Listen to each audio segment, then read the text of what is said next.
السلام علیکم ورحمۃ اللہ وبرکاتہ.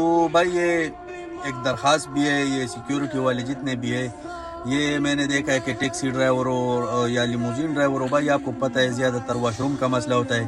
تو یہ لوگ بولتے ہیں کہ wash room not allowed, this only for staff.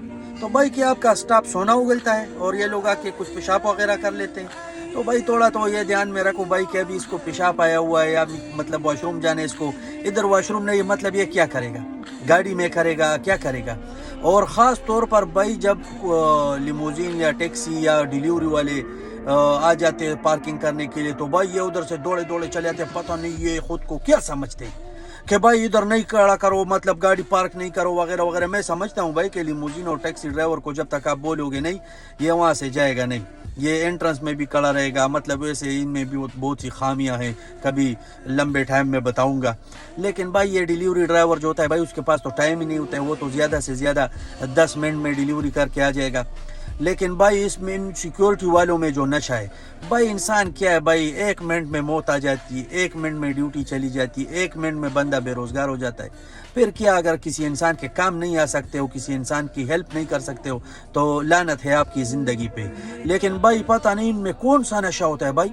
اور میں دیکھ رہا ہوں نا بھائی، میں جب بھی جہاں بھی جاتا ہوں نا، دیکھتا ہوں کہ یہ لوگ عام لوگوں کے ساتھ کیسے پیش آتے ہیں. اور جب کوئی خاص گاڑی میں خاص بند آ جائے اور یہ ان کے طرف آگے بڑھنے لگے نا، تو وہ ہاتھ سے اسے اشارہ کرتا ہے، ایسے کر کے نا یہ لوگ سم جاتے ہیں، بس ادھر کھڑے رہتے، چاہے وہ انٹرنس میں کھڑا ہو کہیں بھی. تو یار تھوڑا تو احترام کیا کرو بھائی، امیروں کا احترام کرتے ہو، غریبوں پہ چڑھتے ہو. یار آپ لوگوں کی کیا زندگی ہے یار، میں نے دیکھی آپ لوگوں کی زندگی.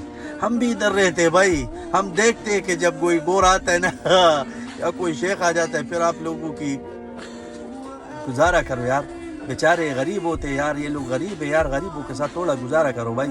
ریکویسٹ کر رہا ہوں آپ لوگوں کی، ریکویسٹ کر رہا ہوں یار، ان لوگوں کے ساتھ گزارا کیا کرو. یا تو ہر کوئی ڈائبٹیز کا بیمار ہوتا ہے، 100 میں 70% لوگ ڈائبٹیز کا شکار ہوتے ہیں یار، ان کو پیشاب آ جاتا ہے، پھر نکل جاتا ہے اس کا. تو بھائی تھوڑا گزارا کرو، اس کو جانے دو بھائی، جانے دو. آپ لوگوں کو کیا نکلتا ہے بھائی؟ کیا مسئلہ ہے آپ لوگوں کو؟ کیوں پچھواڑے میں خارش ہوتی ہے آپ کی؟